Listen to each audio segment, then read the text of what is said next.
Bonjour, je suis Marina Lizard, chargée de communication chez Cotral Lab. À l'occasion de la Semaine de la santé auditive au travail, je vous donne rendez-vous du 16 au 20 octobre avec Gwenolé Nexer, expert de la protection auditive.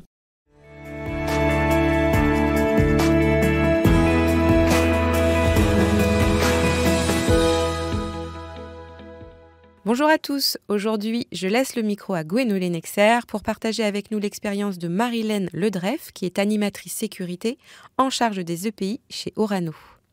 Alors, bonjour Marilène, très heureux de te recevoir dans ce 4e épisode de notre podcast. Nous souhaitions partager l'expérience d'une professionnelle de la sécurité et de la prévention, notamment en ce qui concerne la protection contre le bruit. Est-ce que tu peux te présenter ? Alors, bonjour Gwenolé. Alors, je me présente, je suis Marilène Ledreff, chargée d'expertise dans le domaine de la sécurité au travail sur le site Orano La Hague. Alors, Orano La Hague, c'est un site de retraitement nucléaire situé en Normandie, un petit peu au bout du monde, comme on dit. Orano réceptionne les éléments combustibles de EDF pour les stocker en piscine et ensuite les recycler. C'est grâce à ces procédés chimiques et mécaniques que le plutonium et l'uranium sont contenus dans de vieux combustibles et sera ensuite récupéré pour réinjecter sous forme de pastilles dans des éléments combustibles tout neufs qui vont être remis à nouveau au cœur des réacteurs de EDF. Voilà, ça c'est notre petite présentation de notre site qui est plutôt assez grand sur la Normandie. Voilà. Ok. Sur le site, j'imagine que si on est ensemble, c'est parce qu'il y a des salariés qui sont exposés au bruit. Donc, combien sont-ils sur un total de combien de personnes à peu près ? Donc, nous sommes environ 5000 salariés à travailler dans différents secteurs sur le site de La Hague. 1500 personnes sont amenées à travailler dans des zones bruyantes en installation nucléaire. Ces salariés sont potentiellement exposés au bruit de nombreuses machines comme des moteurs, des outils de découpe, des appareils de contrôle ou des alarmes. Et donc, j'imagine qu'une bonne partie des personnes ou toutes les personnes sont protégées contre le bruit ? Oui, effectivement, elles sont toutes protégées contre, comme l'exige la réglementation du travail. Mais nous avons d'autres problématiques aussi associées. Les interventions, par exemple en milieu nucléaire, peuvent nécessiter le port de tenues de protection vraiment spécifiques. Il faut donc qu'on associe le risque qu'on a sur le site nucléaire radiologique et le risque lié au bruit des installations. Mais le port de casque anti-bruit n'est pas compatible avec le port de certaines tenues de protection.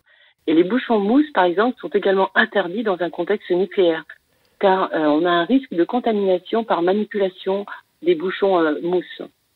Nous avons donc cherché des solutions qui nous permettent d'associer ces différents EPI et ainsi résoudre notre problématique de pouvoir continuer à converser avec son collègue de travail durant une intervention, malgré le bruit ambiant. Et du coup, voilà. de quel type de protection vous êtes équipé aujourd'hui ? Donc le modèle de bouchon moulé nous a semblé le plus adapté. Il n'y a pas de manipulation de modelage des bouchons mousse, il n'y a pas non plus de problème d'entretien, c'est un entretien d'hygiène très facile et surtout ils sont vraiment adaptés à la morphologie de chacun, donc très confortables et ils permettent d'entendre la voix de son collègue durant l'intervention, ce qui était vraiment primordial pour nous. D'accord. Donc aujourd'hui il y a pas mal de modèles sur mesure sur le marché. Quel modèle vous avez retenu et pourquoi ? Le modèle Keos nous a paru le plus adapté à notre problématique. Il est déjà très confortable puisqu'il est fait sur mesure et surtout il nous permet d'échanger avec notre collègue de travail durant une intervention, ce qui était donc primordial pour nous, surtout dans un site nucléaire où il y a besoin d'avoir un échange permanent sur une intervention qui peut être plus ou moins difficile. Voilà. Quand tu parles d'échange, tu veux dire la communication est bonne, les gens arrivent à dialoguer entre eux, c'est ça hein ? Tout à fait, parce que nous avons en plus, nous souvent en intervention radiologique, le port du masque. Et donc, c'est déjà très difficile de discuter. Donc, avec le modèle Keos, on arrivait à avoir justement une communication et on pouvait entendre la voix de son collègue qui est en intervention, qui est quand même primordial pour nous. Et les salariés en sont vraiment satisfaits aujourd'hui. D'accord. Ils sont satisfaits au niveau quoi ? Efficacité, confort ou... Alors ils sont très satisfaits au niveau confort, c'est-à-dire qu'en plus donc on était comme très heureux, c'est qu'ils les portent en permanence et que justement aujourd'hui maintenant ils pourraient plus s'en passer. Donc on s'est rendu compte que de pouvoir échanger durant une intervention avec son collègue, c'était primordial pour eux. Et le confort leur permet de le porter tout le temps, quoi. Donc dès qu'ils rentrent en bâtiment, ils le portent. D'accord. Mais je crois savoir que certaines entreprises souhaitent également proposer des produits en souple, car y a des salariés qui se plaignent d'inconfort avec le dur, parce que le modèle Keos, c'est une protection en résine dure. Oui. Est-ce que c'est votre cas chez Orano ? Non, pas du tout. Nous, on a quand même 1150 bouchons moulés aujourd'hui, paires de bouchons moulés aujourd'hui qui ont été fournis pour nos salariés. 1150, c'est ça ? Ah oui. Oui. Ah oui. Donc c'est significatif. Ah, complètement, parce que en plus ça a été vraiment comme une poignée de poudre où justement on a commencé et tout le monde après en a voulu et au fur et à mesure que les gens étaient justement soumis au bruit, on les a tous équipés et on n'a aucun souci par rapport à la problématique ou pas que c'est en dur. Nous, ça nous va très très bien. Et au contraire, je pense que pour eux, ça leur permet d'avoir potentiellement une hygiène plus facile, j'imagine, et ça leur pose aucun problème. Ok. Et quels sont les problèmes alors que tu rencontres avec les utilisateurs ? Alors, les seuls petits problèmes, on va dire, on n'en a pas eu tant que ça, mais les petits problèmes, c'est qu'ils ont tendance à les perdre. Ah. Donc, parce que nous, comme on est, on a des tenues de travail, et donc il faut se changer régulièrement. Et comme quand ils sont en tenue et quand ils partent donc sur les bâtiments pour travailler, donc ils ont leurs bouchons moulés avec eux. Et quand ils arrivent donc au vestiaire pour se changer, on a souvent la petite problématique que les bouchons moulés partent aussi au lavage. Ah. On ne les retrouve pas. Ils ne reviennent pas. Ouais. Ça c'est un petit peu notre problématique aujourd'hui, mais pas tant que ça. Sur 1150, on a dû avoir une dizaine de paires pour l'instant, c'est pas grand-chose, c'est normal. Ouais. Ah oui, ça fait même pas 1%, ouais. Oui. Donc il faut attention parce qu'ils y tiennent, donc ils font attention justement. Okay. On était un petit peu inquiets au début par rapport à ça, mais non, en fin de compte, comme ils sont vraiment en confort et qu'ils y tiennent, ils font attention. D'accord. Ça, c'est bien. Et de manière plus générale, quelles sont les problématiques liées au risque bruit que vous rencontrez chez Orano ? Bien, sur nos installations, il faut partir du principe qu'on doit se protéger dès qu'on rentre en bâtiment, parce que quel que soit l'endroit où on est, certaines machines, des alarmes, déclenchent des bruits sonores par intermittence. Donc c'est pas parce qu'on arrive dans une salle où il n'y a pas de bruit que dans la seconde qui suit, on va avoir un bruit qui va arriver. Moi, j'ai fait des mesures, on peut aller jusqu'à 120 décibels d'un coup. C'est des vannes qui déclenchent ou des alarmes qui déclenchent.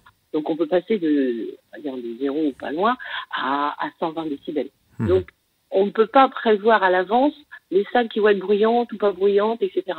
Donc, c'est pour ça que les bouchons moulés qui sont confort permettent au personnel, justement, de les mettre dès le début, dès qu'ils rentrent en bâtiment, et de les enlever que quand ils sortent.